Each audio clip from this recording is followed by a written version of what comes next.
बाप दूसरी शादी कर लेता है और इस वजह से बच्चा जो है वो डिप्रेशन में चला जाता है, एंग्जाइटी में चला जाता है और वो एक दिन एक टाइम ऐसा आता है कि वो बच्चा सुसाइड कर लेता है, वो खुदकुशी कर लेता है। एक ड्रामा बहुत वायरल पाकिस्तान में इस वक्त और शायद उसकी लास्ट एपिसोड अभी आनी बाकी है, जिसके अंदर दिखाया जाता है नुमान एजाज उसके अंदर हैं और उसमें वो दूसरी शादी कर लेते हैं किसी दूसरी लड़की से और उसको घर में ले आते हैं और पहली फैमिली को अपना इग्नोर करते हैं। और फिर यहाँ तक कि उसकी जो पहली बीवी होती है वो कहीं न कहीं उसको एक्नॉलेज कर लेती है, वो मान जाती है, एक्सेप्ट कर लेती है उसको, लेकिन बच्चा एक्सेप्ट इस चीज़ को नहीं कर पाता। क्या ये जो एंड इन्होंने दिखाया ये जस्टिफाइबल था या नहीं था? ये बहस भी हो रही है सोशल मीडिया के ऊपर, फैन्स और जो देखने वाले इसके हैं मुख्तलिफ ओपिनियन भी वो अपनी शेयर कर रहे हैं। लेकिन बिस्मिल ड्रामे ने हमें एक चीज़ लाज़मी सिखाई कि हमें ये लगता था हमेशा से कि जब दूसरी शादी करता है बाप या बाहर वो चक्कर चलाता है और वो अपनी पहली औरत या पहली बीवी के सर पे किसी दूसरी औरत या बीवी को मुसल्लत करता है, तो इससे सिर्फ वो औरत सफ़र नहीं करती, इससे सिर्फ वो जो पहली औरत होती है उसको डिप्रेशन नहीं होता,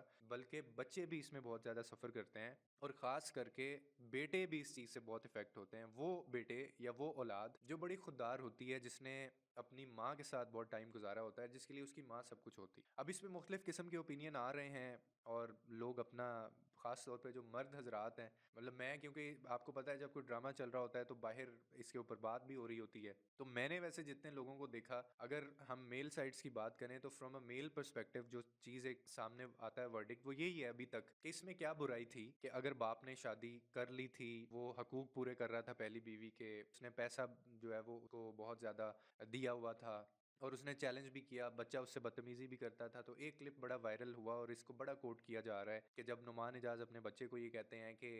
तुम में अगर इतनी हिम्मत है तो तुम जाके पैसा कमा लो, पूरी ज़िंदगी लगती है, मैंने ये जो तुम लोगों को सेटअप दिया हुआ है, ये गाड़ी बंगला मकान ये सारी चीज़ें दी हैं, तो तुम जाके जाओ, निकलो ना, बड़े हो गए हो, तुम ग्रो अप, जाके बाहर जाके कमाओ ये सारी चीज़ें, फिर तुम्हें पता चलेगा कि मैंने ये सारा कैसे बनाया है। एक चीज़ जो हमें समझ नहीं आती वो ये है कि उसका जो बच्चा था वो पैसे की तो बात ही नहीं कर रहा था, वो इस चीज़ पे तो उससे आर्ग्यूमेंट था ही नहीं उसका अपने बाप से कि आपने मुझे पैसा नहीं दिया, आपने मुझे गाड़ी नहीं दी, आपने घर नहीं दिया, मेरी माँ को आपने शेल्टर नहीं दिया। उसका तो आर्ग्यूमेंट ही ये था कि जब एक लाइफ अच्छी गुजर रही है, ज़िंदगी में किसी का कोई प्रॉब्लम नहीं है, आप भी खुश थे, हम भी खुश थे, मेरी माँ भी खुश थी। क्या ऐसा हुआ या एज़ सच कोई माँ ने बदतमीज़ी भी नहीं की, तो आपको ये अपना हक क्यों याद आ गया और आपने मेरी माँ जिसके साथ आपने ज़िंदगी गुज़ारी और हम हँसी-खुशी रह रहे थे, आपने उसी माँ के सर पे लाके एक औरत जो है वो बिठा दी और मैं ये मतलब बर्दाश्त नहीं कर सका। तो बिस्मिल ड्रामे ने बहुत ज़्यादा पाकिस्तानी हिस्ट्री में बहुत अरसे बाद एक ऐसा ड्रामा आया, नो डाउट इससे बहुत लेसन मिलता है और लास्ट टाइम जिन्होंने लास्ट एपिसोड देखी है उनको ये अंदाज़ा होगा कि ये किसी ने भी इमेजिन नहीं किया था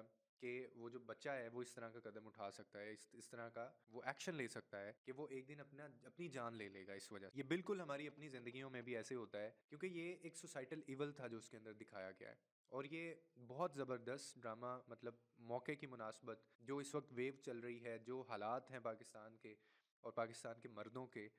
कि वो मतलब इंसाफ नहीं कर पाते हैं और वो बिना यानी मशवरा किए अपनी फैमिली से वो बिल्कुल अगेंस्ट उनके चले जाते हैं और रीजनिंग ये दी जाती है कि ये मैंने तुम लोगों को सारा सेटल्ड है, एवरीथिंग इज सेटल्ड, मैंने पैसा दिया हुआ है, हर चीज़ दी है, तो मेरा हक है, मैं इस्तेमाल कर सकता हूँ। ड्रामे में कई जगह पे नुमान एजाज ये कहते हुए भी नजर आए कि सो व्हाट, मेरा हक था, मैंने कर ली शादी, लेकिन एक चीज को शायद इग्नोर किया गया और उसका फिर कंसिक्वेंस किस सूरत में भुगतना पड़ा। अब जाके कुछ लोगों को, मतलब वो लोग, उनका ओपिनियन लाजमी चेंज हुआ है जब मैंने उनसे पूछा कि आप मुझे ये बताएं कि जो इसका एंड दिखाया गया है कितना ज़्यादा मतलब हॉरिफाइंग और ट्रेजिक वो एंड था, किसी ने एक्सपेक्ट नहीं किया होगा, इवन के नुमान एजाज या वो बाप जो ये हरकत करता है उसने भी ये उम्मीद कभी नहीं की होगी कि ऐसा भी हो सकता। ये डिप्रेशन, एंग्जाइटी और ये जो मामलात होते हैं ये बिल्कुल इसी तरह से होते हैं हमारी ज़िंदगियों में। आपके साथ वाला जो बंदा होता है उसको कभी भी अंदाज़ा नहीं होता उसको कि आप किस मेंटल स्टेट से गुजर रहे हैं और फिर उसके ऊपर वो बाकायदा चीखता चिल्लाता भी था, बार बार अपने बाप को ये चीज़ें जाके कहता था। तो ये बहुत सेंसिटिव टॉपिक है और इस ड्रामे से मतलब मैं तो बिल्कुल ये कहता हूँ कि आप जितने शादीशुदा लोग हैं, रिकमेंडेड है 100% कि आप उनके बापों, आप उन शोहरों को ये दिखाएं, उन मर्दों को ड्रामा, और इस शर्त के ऊपर कि आपने लास्ट एपिसोड लाजमी देखना। बिलीव मी, मैं ऐसे लोगों को जानता हूँ जो इतना इंस्पायर थे इस कैरेक्टर से, नुमान एजाज के, और उनकी एक ओपिनियन बिल्कुल इस्टेब्लिश हो गई थी कि ये जो दूसरी शादी, हक लेना, सारी चीज़ें ये ठीक है, आप कर सकते हैं आइडियल सिचुएशन के अंदर, इजाज़त लेके आप कर सकते हैं। लेकिन जब ये लास्ट वाली एपिसोड आई है ना, तो अब उन सब के ओपिनियन भी बदले हैं क्योंकि कभी इमेजिन ही नहीं किया होगा, कभी सोचा ही नहीं होगा कि वो बीवी जिसको आप मतलब ये जस्टिफाई कर रहे हैं कि मेरा हक है, मैंने कर ली, यू नेवर नो उसके मेंटल हेल्थ के ऊपर क्या असर पड़ा है। अगर आपकी अगर मतलब बीवी ठीक है, आपकी इज़्ज़त भी करती है, आपका बच्चा भी है, आपके घर सारे मामलात भी ठीक हैं और आप एक अच्छी ज़िंदगी गुज़ार रहे हैं। इसके बीच में जब कोई आ जाता है ना और वो घर में बाकायदा उसको ले आए, दूसरी शादी कर ले, ये फैक्टर्स ना उसमें हों कि जी आपकी बनती नहीं है आपकी वाइफ़ से या आपके पार्टनर से आपकी बनती नहीं है, गालियाँ देता है, वो अब्यूज़ करता है या वो करती है, नार्सिसिस्टिक है वो, नार्सिसिज़्म है उसके अंदर, बच्चे इज़्ज़त नहीं करते हैं या और कोई आपको इश्यूज़ हैं फाइनेंशियल, तो तब तो आप इन हालात में ये लें डिसीज़न। लेकिन इस ड्रामे में ख़ास तौर पे जो एक चीज़ दिखाई गई है, वो ये थी कि जब हर चीज़ अपनी जगह पे थी, हर चीज़ अपनी जगह पे थी, तो फिर जब किसी और को उस जगह पे लाके बिठा दिया जाता है, तो बच्चों को भी इफ़ेक्ट होता है। बच्चे भी ये कदम उठा सकते हैं और एक बच्चा इतना सीरियस ले सकता है इस चीज़ कि आखिर में उसने देखें क्या कदम उठाया। और एक चीज़ और जो इसमें बहुत इंपॉर्टेंट दिखाई गई और मुझे लगता है कि वो हम मिस कर रहे हैं, वो ये था कि it was not about second marriage. मतलब दूसरी शादी करना शायद इतना प्रॉब्लम नहीं था, लेकिन it was about the behaviour of the father कि आपने नुमान एजाज का इसके बाद जो शादी जब उसने ये रिवील किया उसके बाद